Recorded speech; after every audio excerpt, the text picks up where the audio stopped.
Buenos días a todos. Muchas gracias a la Asociación Bancaria por la invitación a participar de esta mesa y en especial a la Secretaría de Derechos Humanos, Género e Igualdad, conducida por Claudia Machado. En un libro maravilloso, La invención de los derechos humanos, Lincoln relata que hace 240 años Thomas Jefferson, uno de los autores de la Declaración de Independencia de los Estados Unidos, afirmaba que el espíritu de esa proclama radicaba en sostener, cito,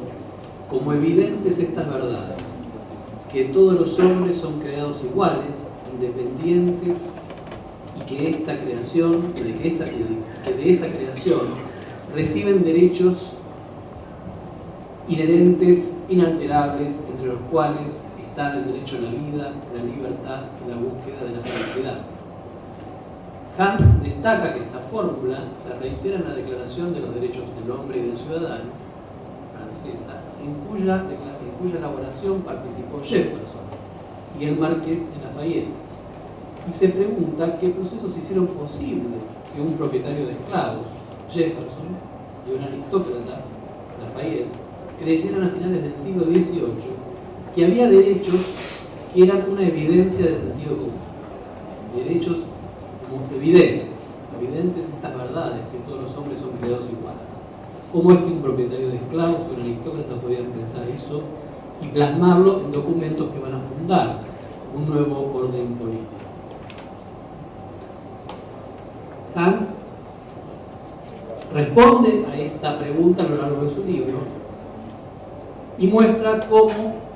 estos derechos, considerados evidentes a fines del siglo XVIII, para todos los hombres, en realidad encubrían una serie de limitaciones. La noción de hombre en el siglo XVIII, que se plasma en estas declaraciones, va a ser sucesivamente ampliada al calor de diversas luchas políticas. Esta primera declaración excluía la noción de hombre, por supuesto, a las mujeres, a los extranjeros, a los hombres sin propiedad, a los judíos, etcétera, etcétera. A lo largo de las luchas políticas, esta noción de hombre se va a ir tornando cada vez más universal para alcanzar a todos. Esta pregunta que se hace Hunt y la respuesta que ella formula me permiten introducir la pregunta por cómo fue que la noción de derechos humanos se hizo evidente, una noción de sentido común en la sociedad argentina que no la había tenido incluida entre sus ideas, conceptos y valores unas décadas atrás. La respuesta va en el sentido que ofrecía Hunt en su libro, otra vez de un proceso largo, complejo, de luchas políticas que se libraron en este país y que hacen que la Argentina haya hecho de los derechos humanos uno de sus valores fundamentales. Y paradójicamente este proceso se inicia con la implantación de la dictadura militar del 76. No porque no hubiera luchas previas por los derechos humanos, de hecho existían desde la década del 30 organismos de derechos humanos, la Liga Argentina por los Derechos del Hombre, fundada en el año 37, y existían otras organizaciones durante la década del 60 y 70 que enarbolaban la bandera de los derechos humanos en sus nombres. Sin embargo, es a partir de la dictadura del 76 que los derechos humanos se comienzan a forjar como un valor primordial para esta sociedad. Y es en el contexto de la implementación de una política específica que distingue a la dictadura del 76, la desaparición forzada de personas, que se van a trastocar una serie de ideas con las cuales las fuerzas populares, los movimientos sociales habían tenido que lidiar en materia y enfrentar en materia represiva. Porque la desaparición de personas instala una serie de fracturas inéditas que la muerte política abierta, con responsables, no había instalado previamente. ¿Quiénes son los responsables de las desapariciones? ¿Cuál es la dimensión que adquiere este fenómeno? ¿Qué sucede con los desaparecidos que son reclamados? Las desapariciones, sabemos, venían a romper con la publicidad y la responsabilidad en los hechos de violencia. Proponían una fractura entre un momento público, la mayoría de los secuestros fueron de carácter público, ante testigos, y otro momento u otras fases de orden clandestino, el cautiverio de los desaparecidos en los centros clandestinos de detención y su mayoritario asesinato. La recomposición de esta secuencia como una secuencia integrada, es decir, de los momentos públicos con los momentos clandestinos, no fue sencilla. Los organismos de derechos humanos, las madres, las abuelas, los familiares,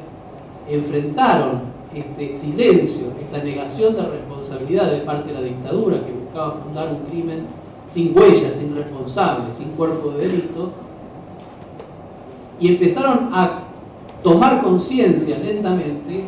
que se trataba de un crimen que involucraba a miles de personas. Y no fue sencillo tampoco construir la idea de que era un crimen cuyo responsable único era el Estado. Circulaban ideas diversas en ese tiempo acerca de la responsabilidad de las desapariciones. Bandas descontroladas, grupos parapoliciales por fuera de la autoridad militar, y también existían ideas diversas acerca de qué sucedía después con los ausentes. Estaban en granjas de recuperación, estaban en cárceles de alta seguridad en el interior del país, y por supuesto la política de desinformación y de mentira de la dictadura, negando la existencia de desaparecidos o proponiendo que estos se encontraban viviendo fuera del país, integrando las organizaciones subversivas. Es decir, la desaparición instala un tiempo socialmente necesario para construir conocimiento acerca de este crimen, mucho mayor que las anteriores experiencias represivas. Instala fracturas inéditas en el conocimiento. En ese proceso, los organismos de derechos humanos y los exiliados políticos contaron con el auxilio invalorable de las redes transnacionales de derechos humanos. Cuando uno imagina el 76 o la década del 70 en el cono sur de América Latina, es una década que nos refiere, o la imaginación se nos revela como una década de dictaduras militares, dictaduras militares de seguridad nacional, los golpes de Estado en Chile del 73, de Uruguay en el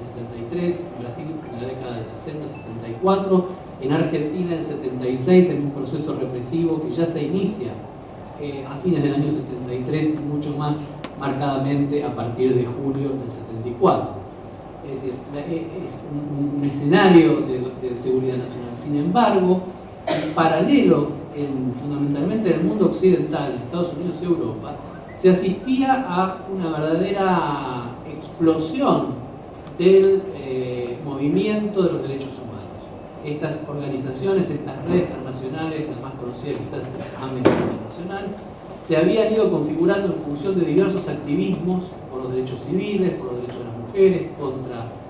los derechos civiles en los Estados Unidos para las minorías afroamericanas,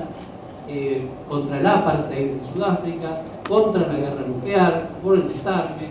y empezaron a conformar organizaciones que comenzaron a reclamar por las violaciones masivas a los derechos humanos en diversas partes del mundo, entre ellas el cono sur de América Latina. Y estas organizaciones fueron al encuentro de los organismos de familiares, de desaparecidos, de los organismos de derechos humanos locales y también de los exiliados políticos. Estas organizaciones les brindaron a los exiliados políticos una serie de accesos y para ponerse en contacto con audiencias que estos exiliados en muchos casos habían denostado y rechazado. Por ejemplo, el Congreso de los Estados Unidos, la Comisión de Derechos Humanos de las Naciones Unidas. Estos los parlamentos europeos. Estos lugares habían sido vistos por muchos de los militantes radicalizados de la década del 70 como apéndices del orden imperial. Sin embargo, en función de la revalorización de los derechos básicos a la vida, a la libertad, en el contexto de estas dictaduras de terror, y a partir de la ayuda nuevamente de estas redes transnacionales de derechos humanos, el activismo del exilio llegó a estas audiencias con la voz de denuncia. Estas redes también colaboraron proveyendo modelos para denunciar las violaciones a los derechos humanos. Amnesty Internacional, a partir de la experiencia de Chile, del golpe chileno, elabora un formulario que luego va a extender para hacer denuncias de otras violaciones en otros países de la región, y va a ser un formulario que va a adoptar la Asamblea Permanente por los Derechos Humanos y que luego va a adaptar también la Comisión Interamericana de Derechos Humanos cuando llegó a la Argentina en el año 79 para inspeccionar in situ en el lugar, para verificar las centenares de denuncias que recibió la Comisión Interamericana por desaparición forzada de personas. Es decir, este movimiento transnacional de derechos humanos va a proveer también un vocabulario, una manera de denunciar, sistemática de denunciar estas violaciones, en las que va a primar en ese vocabulario la descripción realista, minuciosa, en detalle de los tiempos, lugares, de los responsables de las violaciones a los derechos humanos, de los nombres, apellidos, ocupaciones de quienes sufrieron esas violaciones. Este modelo se va a estandarizar como un modelo de denuncia y va a servir también luego para clasificar a los desaparecidos. Todos podemos recordar las menciones a los desaparecidos obreros, a los abogados, a los empleados de la Caja de Ahorro, a los estudiantes universitarios desaparecidos, los adolescentes desaparecidos, las personas lisiadas desaparecidas. Este tipo de categorías van a ser las que van a ir construyendo estas redes de derechos humanos en función de presentar la denuncia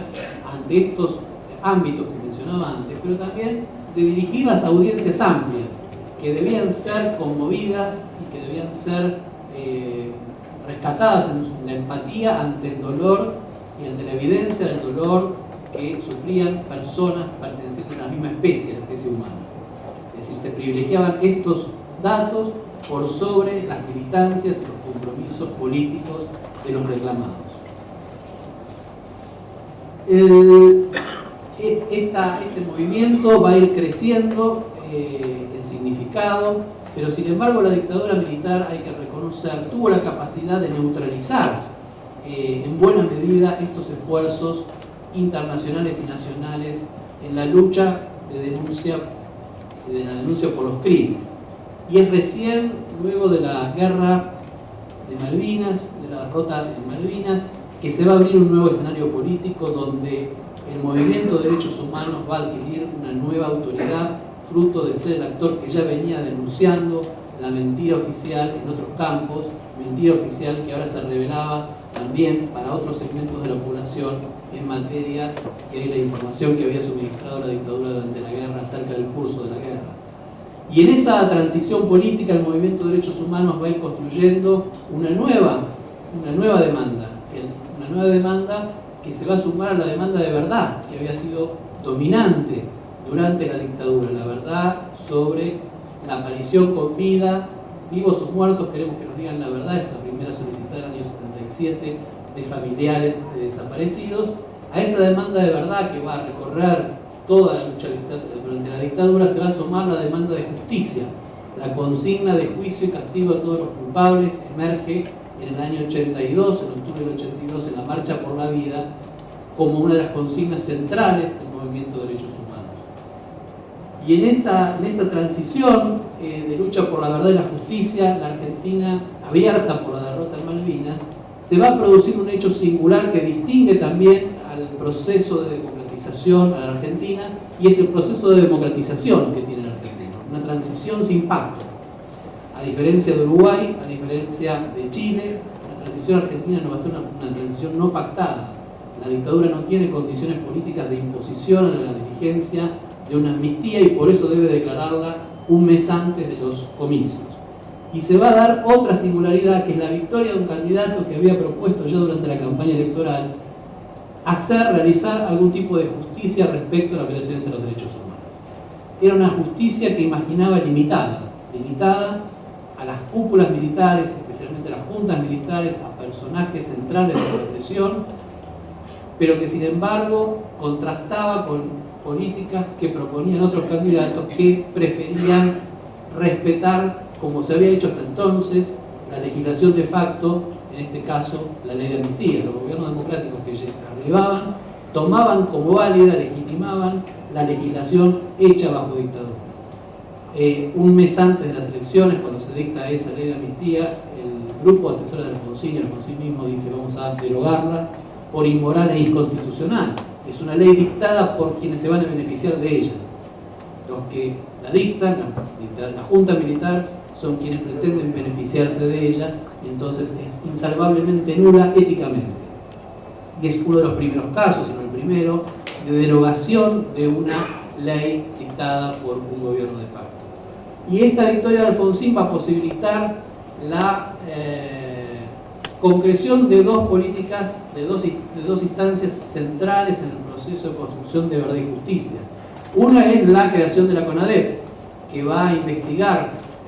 la desaparición de personas, que va a recibir una ayuda sustancial del movimiento de derechos humanos, sin la cual su investigación hubiera fracasado, y va a documentar esa investigación en el informe Nunca Más, que rápidamente se convierte en un éxito editorial, y va a servir meses después de su publicación junto al corpus de pruebas recabado por la CONADEP, como instrumento clave para llevar adelante el juicio de las juntas militares. Este juicio va a suponer una singularidad respecto de los procesos de no justicia, de impunidad en los países que rodean a Argentina. Chile, Uruguay van a tener recién juicios mucho más tarde y todavía van a tener presentes, especialmente Chile, la ley de amnistía dictada por la propia dictadura militar. Este derrotero de construcción de verdad y de justicia se complementó con la sanción de algunas leyes de reparación durante el gobierno de Alfonsín, y luego, tras los indultos dictados por el presidente Menem, leyes de reparación que surgen por la presión del movimiento de derechos humanos ante la Comisión Interamericana de Derechos Humanos, que a su vez presiona al gobierno argentino para que dicte esa reparación.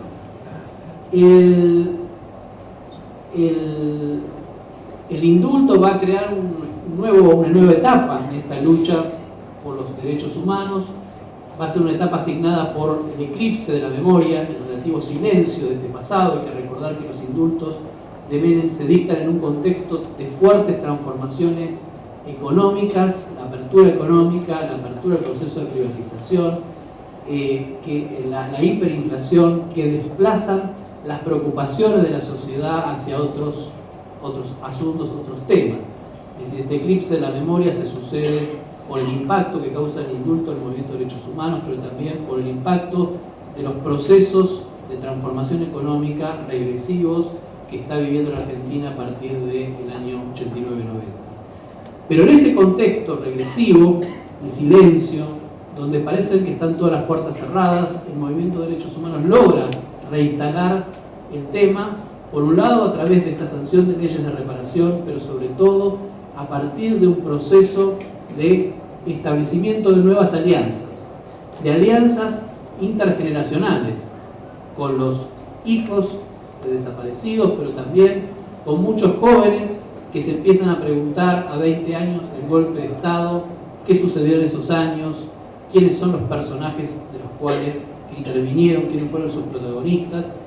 y sobre todo porque el movimiento de derechos humanos empieza a hacer una pedagogía de transmisión de esa memoria, de esa acumulación hacia estas nuevas generaciones, no solamente de víctimas directas de la dictadura, sino también de barriadas populares.